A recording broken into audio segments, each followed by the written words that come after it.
Sejam bem-vindos a mais um episódio do IELCast. Convido você para se inscrever no canal, ativar o sininho, dar o like, é muito importante para que o YouTube e todas as nossas plataformas digitais entendam que você quer cada vez mais consumir o nosso conteúdo, tá bom?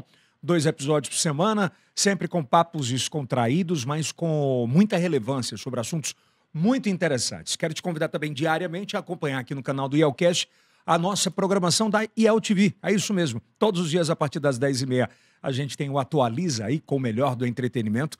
Ao meio-dia tem Marcos Melo com o melhor do jornalismo político. E à 13h tem a IEL TV com o maior e melhor time de comentaristas de todo o Nordeste e Cipá do Brasil inteiro viralizando. Agradecendo mais uma vez aos mais de 40 milhões de views só no Instagram. Só nesse mês de outubro para novembro a gente está muito feliz com tudo isso. São mais de 4 mil comentários dia, tá bom? E aproveita para se inscrever também nas outras plataformas, tá? TikTok, Instagram, Quai, Facebook. Se ainda não é inscrito no canal, aproveita e se inscreva. Hoje o bate-papo é muito bacana porque é uma revolução que tem sido feita na vida das pessoas, não só sobre estética, mas sobre melhoria de vida, melhor respiração, enfim, transformação de vida. A nossa convidada de hoje é uma das maiores referências hoje no Brasil, no que se diz respeito à cirurgia de bucomaxilofacial integrativa, que é uma, eu não vou dizer que é uma tendência, mas é uma necessidade de muitos brasileiros. Se eu for falar o currículo dela aqui, a gente fica meia hora falando, mas é uma das maiores e mais inspiradoras histórias da odontologia do Brasil. Uma salva de palmas para a doutora Luísa Almeida Xavier. Seja bem-vinda, doutora. Obrigada. Foi difícil falar o nome, né? Mas normal, é tranquilo. A gente estava vendo aqui, doutora, é uma trajetória gigantesca, né? Como é que a odontologia entrou na sua vida e como é que ela faz parte da sua vida?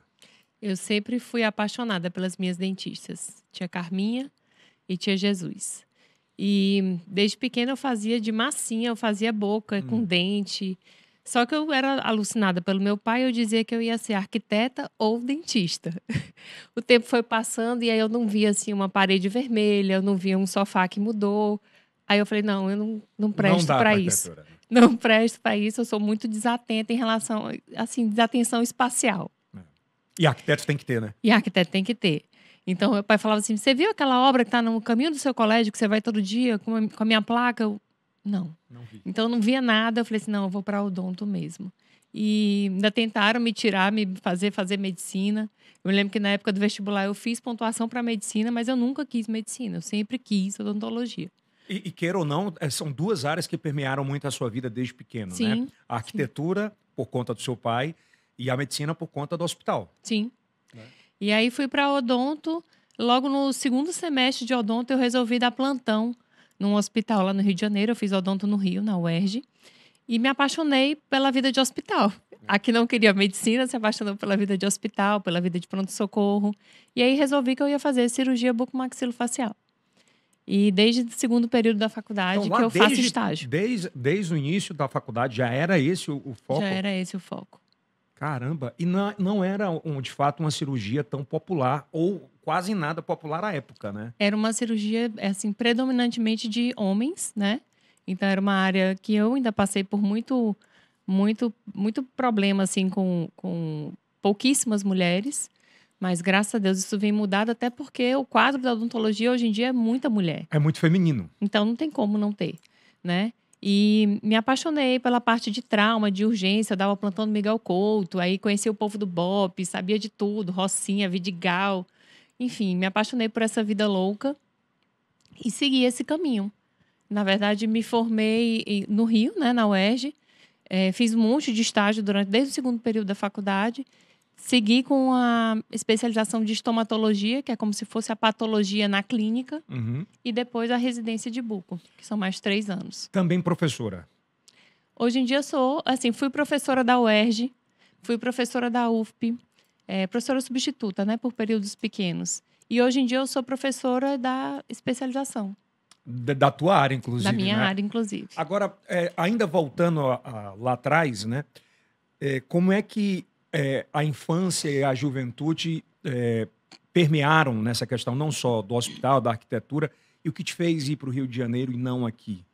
Minha mãe é carioca, né? Minha mãe é carioca, meu pai foi estudar lá. A família do meu pai toda tinha esse costume de estudar Então não era uma fora. coisa nova. Não.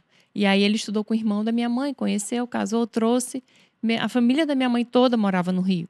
Então já era meio que... A ideia era que eu faria faculdade fora. Mas acabou que eu fui primeiro para Londrina, comecei a faculdade lá na UEL e depois fui para o Rio. Então nada a ver do que estava planejado. As coisas foram acontecendo. Mas acabou dando certo. E quando voltou? Eu voltei acho que uns 9, 10 anos depois. Ainda ficou lá quase 10 anos? Fiz faculdade lá, fiz a primeira especialização lá, fiz a segunda lá. E o porquê voltar? Por conta da família? Eu sempre falei do que eu ia hospital? voltar. Assim, eu me lembro que teve um professor que falou: Nia, se você quiser ficar, você trabalha comigo. Eu falei: professor, eu vou ter filho perto da minha mãe. É uma E boa.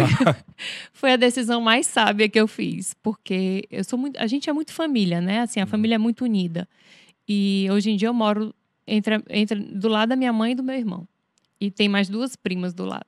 Então tá bem no seio familiar, um cuidando do outro. Isso. Eu acho que isso é fundamental. Transpira paz, né? E Sabedoria. a diferença para a cidade grande, né? Na cidade verdade. grande você vê seus pais assim uma vez a cada 15 dias, uma vez por mês. E aqui não, a gente vê com muita frequência. Teresina é uma capital provinciana. Hoje você consegue... Provinciana no sentido bom, né? De poder todos os dias ver quem você ama de fato, Sim. né? Bater Sim. um papo, dialogar. Mas vamos falar dessa cirurgia que é revolucionária. A cirurgia que é a Ortognática. ortognática, ela tem revolucionado de fato a medicina e tem revolucionado a vida das pessoas, e por quê? Sim. Eu acho que foi o que me fez querer bucomaxilo, assim, foi uma palestra do meu chefe sobre ortognática, porque juntou tanto a parte funcional com a parte de transformação de vida, de qualidade de vida, com o belo, que já era muito natural para mim, né? Pelo pai ser arquiteto, assim, eu sempre gostei de coisas bonitas. E sou libriana, e sou vaidosa, enfim. Somou, casou, então é minha cirurgia predileta da cirurgia bucomaxilo. A bucomaxilo é a especialidade. Certo. Mas a gente faz trauma, a gente faz cirurgia oral, faz siso, faz implante, faz várias cirurgias, patologia e faz a ortognática. E a ortognática, para mim, assim, é a menina dos olhos. Explica um pouco pra gente sobre essa cirurgia, qual é a complexidade dela, o que ela transforma a vida da pessoa, do paciente ou da paciente. Então, é uma cirurgia feita com anestesia geral, que a gente mexe no esqueleto da face, nos maxilares, né? Maxila e mandíbula. E a gente altera esse esqueleto que, por algum motivo, está errado. Às vezes é uma sequela de trauma, sim, mas muitas vezes é herança genética. Eu herdei a mandíbula do meu pai, que é grande, e a maxila da minha mãe, que é pequena, e, enfim, no crescimento, ou por um crescimento por conta da respiração. Então, criança que não respira bem acaba tendo um crescimento dos maxilares compensatório e acaba evoluindo para uma que a gente chama de deformidade facial. O nome parece estranho, mas não é nada demais. Então, a maxila e a mandíbula não estão harmônicas, né? Ou a maxila está muito para frente ou muito para trás, ou está torta, e a mandíbula também não acompanhou muito bem. Por conta disso, você pode não fechar a boca passivamente, ou seja, não encostar os lábios passivamente, ou seja, você vira um respirador bucal, porque a boca está sempre aberta. Você pode não encaixar os dentes corretamente, além do que a ortodontia poderia fazer para alinhar, né? E aí você não consegue mastigar direito, você não consegue falar direito, porque os dentes são uma barreira para o ar, né? Então, por conta disso, você pode não dormir direito. Enfim, tem infinitos problemas que vêm por conta dessa deformidade. A gente tem algumas imagens. Daqui a pouco eu vou perguntar sobre limite de idade, a partir de quanto, mas eu queria ver algumas imagens aí, coloca pra gente. Eu acho interessante fazer esse ajuste para que a gente possa mostrar um antes e um depois. Esse caso, para bem nessa imagem, por exemplo, ele ali está de barba e numa outra foto sem barba. Você vê que o maxilar, o queixo é um pouco para dentro, né? Na primeira imagem. Sim, era um paciente que tinha a maxila e a mandíbula bem para trás, né? Tá vendo que tem muita papada aí. É um paciente que não dormia, apneia. E aí, apesar de ser jovem, ele já tinha todas as sequelas, assim, de falta de disposição, de falta de, enfim, de energia. Não dormia bem. Então, a gente sabe que a apneia obstrutiva do sono, ou seja, os ossos estão muito para trás e a faringe também fica muito estreita lá atrás, né? O cano por onde passa o ar, que entra pelo nariz e passa ali atrás para ir para os pulmões. Fica muito comprimido. Fica muito comprimido. E aí, na hora que você deita, que você relaxa, você tende a colabar. No que você colaba, seu corpo te acorda para você não morrer sem ar. Caramba! Então você fica a noite inteira Achando que vai morrer. acordando. Então você tem vários despertares. E aí você não satura direito, ou seja, seus tecidos não recebem oxigênio direito. Então isso tem uma série de sequelas, né? Desde problemas cognitivos, memória, depressão, ansiedade, problemas urológicos, né? Impotência, problema Até por de... isso? Até por isso. Caramba. Problema cardiovascular, então, morte súbita. Então, a gente tem muitas sequelas da apneia. Na verdade, o sono, se você puder investir em um tratamento de saúde hoje em dia, é o sono. Tem outros exemplos aí? Vamos dar uma olhada? Né? Tem outros... Essa eu queria que você explicasse, doutora. Como é que funciona a cirurgia em si? Aqui, por exemplo, essa imagem que a gente está mostrando, como é que é feito esse procedimento? Tá, então é um procedimento feito todo por dentro da boca, ou seja, não tem cicatriz, né? Ali em branco e em azul você vê os ossos que a gente mexe, mais ou menos, a maxila e a mandíbula, e a pontinha amarelinha é o queixo, que faz parte da mandíbula, mas a gente chama de mento. E aí, nesse caso, a gente avança tudo. Quando a gente avança, a gente traz também toda a musculatura que prende essa parede anterior da faringe, que é o cano que vai levar o ar para os pulmões. Então, a gente mexe nisso aí, enfim, a gente monta esse quebra-cabeça aí do jeito que a gente quiser. Primeiro é feito virtualmente para depois fazer a cirurgia? Isso. Eu ainda sou do tempo que a gente fazia no gesso. Nos moldes. Mas graças a Deus esse tempo passou. Então era gesso, articulador, resina. Hoje em dia é um software, né? Então a gente faz a cirurgia virtual, que a gente chama o planejamento, e muda milímetros. Então, se eu planejar, é diferente de você planejar. Porque você vai mudar milímetros. Você brinca com isso aí do jeito que você quiser. E depois disso, a gente joga para uma impressora 3D e imprime umas guias, que a gente chama de goteiras. Essas goteiras a gente esteriliza e leva para a cirurgia. Então, a gente usa os dentes, a oclusão dos dentes, o encaixe dos dentes como referência para a nova posição do osso. E essa parte que é implementada ou retirada, é colocada o quê? Esse enxerto, assim? Não, na verdade, a gente desliza o osso e coloca as plaquinhas. A gente não tira o osso. A gente desliza, coloca plaquinhas e quando a gente avança muito, às vezes é necessário a gente preencher esses gaps com um enxerto ósseo. Enxerto ósseo, né? Sim. Qual o limite, por exemplo? Pode tirar, por favor. A partir de que idades pode ser feito? Porque, obviamente, crianças, você já percebe esse movimento da mandíbula ou para trás ou para frente, mas a partir de que idades essa cirurgia pode ser feita? Então, a criança, a gente percebe esse movimento e às vezes até ou porque não respira bem, ou por conta de uma chupeta exagerada, né? O crescimento Chupeta pode causar isso, doutor? Pode deixar mais dentucinha, né? Então, às vezes mexe só em dente, mas às vezes também em osso, porque a criança está crescendo. O que a gente pode fazer durante a infância? A gente pode fazer ortopedia funcional dos maxilares, que são tipo aparelhos que estimulam esse osso a fazer algum movimento. Aproveita aquele surto de crescimento. O ideal da ortognática é que o paciente já tenha acabado o crescimento, cessado o crescimento. Isso é que idade? Na mulher, como menstrua, né? Então, uns 17 anos, 16, 17. No homem, uns 19, 20. Essa é a idade ideal para ortognática. É a idade ideal. Mas tem pacientes que têm uma deformidade muito acentuada. E aí eles estão sofrendo muito bullying, né? Hoje em dia... As Se redes no nosso sociais... tempo já era ruim, imagina Mas agora. aí um detalhe, né, doutor? Hoje, antigamente, o bullying era real. Sim. Cara a cara. Sim. Hoje tem uma galera que se disfarça de gente através de um celular e acaba a vida da pessoa, né? E com a rede social, tudo tomou uma dimensão muito diferente, né? Então, esses pacientes têm muito problema psicológico. Eu pego pacientes, assim, já de 20 e poucos anos, que nem me encaram, assim, olhando para o chão, porque não tem queixo, tipo Noel Rosa, assim, não tem queixo. Então, isso impacta psicologicamente no paciente, né? A gente fala que estética é futilidade. Não é.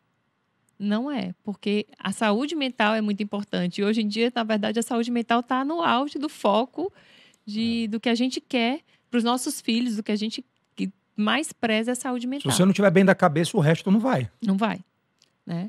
Então, esses pacientes, quando têm, tipo, 14, 15 anos e estão com a deformidade muito acentuada, a gente chama e fala, ó, a gente vai te operar, mas muito provavelmente vai recidivar porque o osso ainda está crescendo. Então, você se prepare para operar 2 vezes. Se a criança quiser, se o adolescente quiser, a gente faz. Mas assim, já na adolescência, 14, 15 anos. Antes disso, não. Tem algum histórico da reincidência da cirurgia de 0 a 10? Quando o paciente quando a força de crescimento dele está na mandíbula, que é o osso de baixo, tem uma chance bem grande de ter que operar de novo, de recidivar. Às vezes recidiva só um pouco e a ortodontia resolve, não precisa de outra cirurgia. E ao contrário, de não avanço do queixo e mais do queixo retraído? Não tem muito, mas a chance maior é de algum dano na articulação, porque o côndilo ainda é muito molinho, ainda tem muita cartilagem, né? Eu tenho uma dúvida, doutora.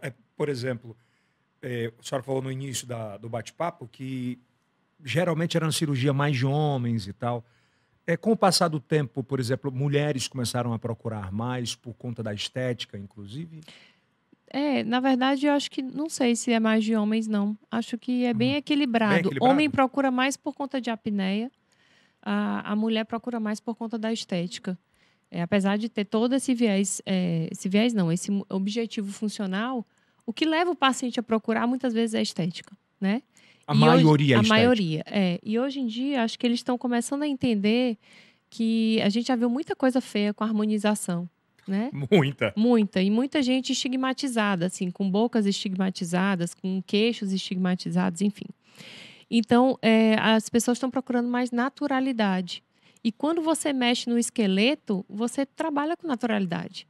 Porque o que está sobreposto, a pele, o músculo, que é mais fininho, que é mais visível, tá intacto.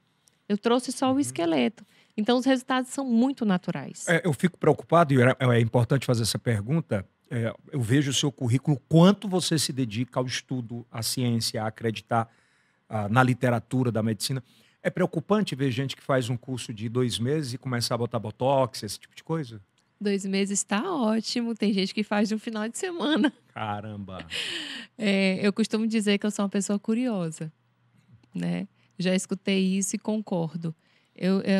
O marido só reclama, porque é um curso atrás do outro, é um curso atrás do outro. E eu tenho muitas curiosidades. Então, tudo que eu quero saber mais, eu faço um curso. Mas a ROF, hoje em dia, ela virou uma especialidade da odonto, né? Talvez até a cirurgia estética vire outra, apesar de não ser o ideal, porque o ideal era que viesse a partir da bucomaxilo. Mas os dentistas estão fazendo harmonização muito bem, porque é uma área de muito domínio do dentista, né? Então, eu faço também, eu gosto de fazer, eu faço normalmente para refinar os meus casos cirúrgicos, né? É uma complementação. É uma complementação e ninguém está livre da ROF, não. Vai fazer até morrer, porque assim, pele você vai cuidar até morrer, né? Um complementozinho, um lábio que vai ficando mais fino, porque vai ficando mais velho. Enfim, controlar as rugas, isso aí a gente vai fazer sempre. Agora, a ortognática, eu comparo a ROF com a ortognática quando você tem uma deficiência ou um excesso. E aí você pesa as duas coisas. Eu vou fazer só harmonização, só preenchimento. Você vai gastar quanto de preenchimento para corrigir aquilo ali? E vai durar quanto tempo? Né? 1 ano. Então, será que compensa você botar 20 mil no seu rosto para durar 1 ano? Né? E fora que você não vai usufruir de nenhum benefício funcional. Não vai melhorar a sua respiração, não vai fechar a sua boca, não vai melhorar o encaixe dos dentes, não vai melhorar nada. Na verdade, só estética. Só estética, né? Aí o problema continua, né? Aí é só estética. Deixa eu ver alguns exemplos de antes e depois. Eu fiquei pasmo, assim, porque fica muito natural, né? Não fica uma coisa over. Dá para mostrar, equipe?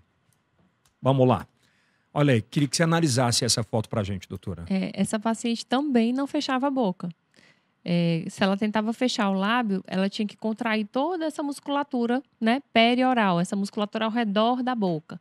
Queixo, lábio. Ou seja, quando ela estava relaxada, ela estava de boca aberta. Eu falo que essas crianças ouviram muito, fecha a boca, menino, fecha a boca, menino. É verdade. Né? Porque a mãe ficava tentando. Tem gente que ensina a botar um cartão de crédito e ficar tentando fechar a boca. Não vai rolar. Não vai, porque assim, a maxila cresceu demais. Quando ela sorria, ela tinha um sorriso gengival, tipo o Ronaldinho Gaúcho. Sim. Sorriso gengival, mostrar muita gengiva. Ela não conseguia fechar a boca. E aí o objetivo é fechar a boca dela. Vai ficar mais bonita. A gente não opera ninguém para ficar mais Não, feio. ficou muito melhor. Vai ficar mais bonita. Deixa eu ver outra aí, por gentileza. Vamos lá, vamos passando alguns exemplos aí. E fora que falando do Ronaldinho Gaúcho, de atleta, olha o quanto que eu consigo melhorar a performance dele no esporte. Melhorando a respiração dele. É verdade. A gente sabe que a respiração pela boca, ela não é tão boa quanto a do nariz.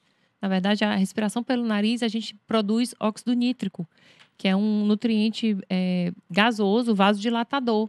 Ou seja, é importantíssimo para a performance. E se eu respirar pela boca, eu não consigo produzir. Não vai performar bem, né? Não. Esse caso em específico. Então, é uma paciente classe 3, né? O queixo dela cresceu um pouquinho demais para frente, aí ficava com um pouquinho de deficiência de maxila. E nesses casos, eu falo muito para a mulher. Eu falo assim, você não vai envelhecer bem. Por quê? Porque o primeiro sinal de envelhecimento é esse sulco aqui, né? Tem um nomezinho que chama, né? É bigode chinês. Bigode chinês. Então, é um primeiro. Sendo que se sua maxila está para trás e a mandíbula está para frente, não tem como ele não ficar profundo. Então, você vai se encher de preenchimento. Mas não vai rolar, não vai ficar natural. Não vai ficar natural. E vai continuar com o mesmo problema. Ou vai botar um mega lábio superior para tentar compensar o inferior que está na frente. Então, você começa a fazer... Doutora, você já chegou... Tem pacientes que chegam para você e dizem assim, eu quero fazer isso, e fica... Você sabe que vai ficar over e diz, não vou fazer isso. Tem paciente que fica chateado? Eu tive um caso emblemático de um paciente homem muito classe 3. Classe 3 é quando a mandíbula é muito para frente. Certo. É muito assim... E ele chegou com a mãe, e a mãe, ele não, coitado, ele calado. E a mãe dizia assim, doutora, eu quero que você faça um preenchimento no lábio dele. E eu olhava assim para ela e falei assim, não dá. Não, mas é porque o lábio dele de baixo está muito para frente, eu quero que você faça no lábio de cima. Eu falei assim, não vou fazer, não tem condição. E pacientes de lábio no geral, né? Pacientes que querem preenchimento labial, geralmente vem com uma ideia muito louca de lábio. Eu falo, viu alguma coisa na internet e quer isso aqui. Eu acho que o povo já sabe que eu gosto do natural, que assim, ultimamente só vem gente querendo assim, eu quero aquele que tu faz, que ninguém percebe que eu fiz, sabe? Aquela coisa só de um lábio natural, porque eu não gosto. Essa questão dos lábios das mulheres, doutora, do excesso, do over, né? Parece-me que um ferrão de maribondo na boca. Você acha que isso vai acabar de alguma forma? Ou a internet está proporcionando essa autoavaliação ou a autocomparação com as outras mulheres? Eu ouvi na internet que a moda estava ser mais natural. Então, tinha muita gente tirando preenchimentos, né? E a harmonização, ela é linda. E dá para fazer um lábio lindo, dá para fazer um rosto lindo, mas sem exageros. Assim, infelizmente, a gente ainda vê. Eu brinco que meu mestrado é do lado do mestrado do pessoal da ROF. E na hora que a gente chega no refeitório, que mistura um monte de turma de um monte de mestrado diferente, a gente fala assim, aquela mesa bem ali é da ROF. Porque tá todo mundo com queixinho, com narizinho, com lábio, mas até bonitos, tá? Porque eu acho que a moda tá puxando mais pro natural. Parece que, pelo que eu tenho visto, cansou, né? Cansou todo mundo ficou meio que igual. Ficou todo mundo igual, o quadradão, o rosto. Doutora, essa cirurgia... que é por dentro da boca, ela é em média quanto tempo? Como é que é a recuperação dela? E o que pode atrapalhar no dia a dia, nos próximos dias? Enfim. Tá, normalmente umas 3 horas de cirurgia, se a gente mexer nos ossos todos, né? Na maxila, mandibulamento. A gente tem associado muito procedimentos estéticos. Então, preenchimentos, né, que eu digo no osso, não no tecido mole. Cervicoplastia, preenchimento de zigoma, de malar, como se fosse assim, para tentar livrar esse paciente de ficar fazendo muito preenchimento com ácido hialurônico então, depois. Faz uma só. E depois fica tratando pele e ruga, tá? Normalmente 3 horas para cirurgia ortognática limpa e seca. Sem esses preenchimentos, sem essas coisas geral. A mais. Anestesia geral, normalmente interna no dia da cirurgia e já sai no dia seguinte. Faz físio, normalmente no mesmo dia à noite, no outro dia de manhã, e depois fica fazendo acompanhamento com a físio. Eu costumo dizer que nos 10 dias dá para você ir para uma faculdade, fazer prova. Então é rápido, não é? Eu tenho um paciente que com uma semana está indo para assistir aula. Mas 2, 3 semanas você desinchou o grosso, né? 2 meses seu rosto está mais ou menos o que ele vai ficar. E 1 ano você está assim, com toda a mobilidade recuperada, a pele assentada. Né? Atividade física, naturalidade total. 1 mês. 1 mês já pode fazer mais leve, né? Nada... eu peço para voltar voltando. Não é voltar como se nunca parou, né? Voltar voltando. E a mastigação, a trituração dos alimentos, assim, de carne, gelo, amendoim, aí eu peço 3 meses. Então, na verdade... mais pastosa, então, essa... começa a primeira semana líquida e a gente vai evoluindo no pastoso, né? Eu brinco que é o meu mondiário, eu vou cobrar pelo mondiário agora. É verdade, o cara perde pezinho que não queira. Isso, perde um pezinho nem que não queira e, assim, é um pezinho que... É bom que dá um tapa na autoestima depois, volta a malhar depois e já define, fica bem. É mudança de vida. Muda completamente a vida. Muda completamente. E eu gosto disso. Eu gosto quando chega, tipo assim, tava num relacionamento abusivo, chega falando, doutora, terminei. Que bom, que ótimo. Vamos arrumar outro. Né? Volta com o cabelo de uma cor diferente, produzida, arrumada. A gente mostra os casos de antes e depois e o povo fica criticando. Mas também se maquiou. Não mandei ela se maquiar. Eu mandei ela vir tirar foto. Só que ela também veio tirar foto da outra vez. Então, o problema é que a autoestima realmente impactou. É verdade. No antes e depois, mostrarei mais uma vez algumas fotos, principalmente de mulheres. Pode passar. Essa a gente já mostrou, né? Pode passar. Você viu que ela tá mais produzida na outra foto do que na primeira, né? Cara, é um negócio transformador. A autoestima muda muito. Muda muito. Por exemplo, é acessível o preço de uma cirurgia dessa? Porque, na verdade, a parte funcional a gente faz pelo convênio mesmo. Plano de saúde, né? O plano de saúde. Assim, não é muito acessível se você não tem plano de saúde. Porque a gente usa as plaquinhas de titânio e são plaquinhas caras. Né? Mas como você tem a parte funcional, a gente faz toda pelo plano. E o que a gente faz por fora, normalmente, é o planejamento virtual e algumas terapias, algumas coisas, alguns complementos. Mas hoje é muito tranquilo de como pagar isso, muito tranquilo, muito tranquilo. Muito mais em conta do que uma cirurgia plástica. Olha a diferença, gente. É. Parece outra pessoa. A diferença. Essa paciente foi minha vizinha quando eu era criança. E depois eu reencontrei ela é psicóloga, como psicóloga das minhas filhas. Olha. E aí eu falei, tem que fazer. Aí ela, não tenho coragem, não. Quando ela fez 40 anos, ela falou, a coragem bateu. Eu falei assim, poxa, com 40? Tem que fazer antes. Por que tu não fez com 20? Aí ela, não, mas a coragem bateu agora. Pois ela amou, assim, o resultado. Ela é, assim... Aqui era baixinho, né? O rosto... como eu te falei, é uma paciente classe 3. O classe 3 envelhece mal. Ela tem a minha idade. Aí ela tinha menos de 40, devia ter uns 39, 40. 40, eu acho, cravado. Mas a mulher envelhece mal, porque fica o bigode chinês, fica as ruguinhas de marionete aqui. Me dá outra imagem aí, por gentileza. Pega a paciente que nunca nem fez harmonização. Eu peguei uma paciente outro dia que nunca tinha feito nem botox. Eu falei, nem botox? Ela, nem botox. E aí, depois da cirurgia, começa. Eu quero fazer um preenchimento labial, eu quero fazer um botox, eu quero fazer um laser. Então, as pacientes começam a querer fazer outros procedimentos de harmonização. Deixa eu te fazer uma pergunta, doutora. Hoje a gente vive a era do Mondiaro, né? Muito homem e muitas mulheres emagrecendo muito. Sim. E, como consequência, fica com muita papada, né? Sim. Dá para resolver hoje? Dá. Aí entramos na seara das cirurgias estéticas, né? Nas cervicoplastias. Não só esse aspecto de derretimento mesmo da face, né? Gente emagrecendo muito rápido. E dependendo da idade, isso fica muito mais exposto, né? Sim. Na verdade, assim, o complemento da cirurgia estética, ele é interessante até em paciente jovem. Por quê?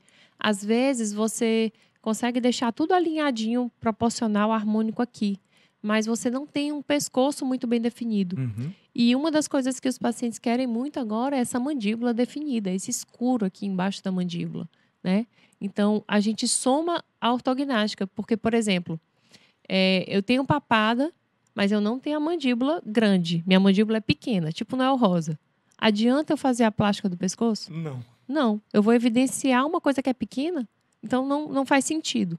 Por isso que a associação é tão interessante, porque você evidencia o esqueleto ósseo e depois você marca ele melhor, resolvendo o tecido mole que está por cima. Então, na mesma cirurgia, dá para fazer absolutamente tudo? Dá para fazer na mesma cirurgia. Cara, dá. Que espetáculo. E dá para fazer depois também. Posterior à cirurgia. Uns 4 meses depois já dá para fazer.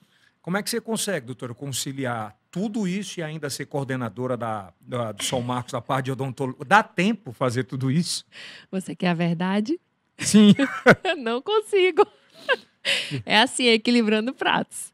Tem hora que o negócio está mais descoberto, a gente dá mais atenção. Mas, assim, marido, filha, casa, clínica, hospital, Família, pai, mãe. pai, mãe, porque também, eles também querem um pouquinho, né? Então o dia tem que ter quantas horas aí? Tem, meu dia começa cedo. Meu dia começa antes de 5. Como é que é essa rotina para dar conta? São quantas cirurgias, por exemplo, por semana? Normalmente são 4 por semana, das grandes, 2 a 4 por semana. Além de trauma, além de patologia, são cirurgias, né? O dia começa umas 4h30, 5 horas, aí eu sempre vou treinar. Agora eu voltei para o CrossFit.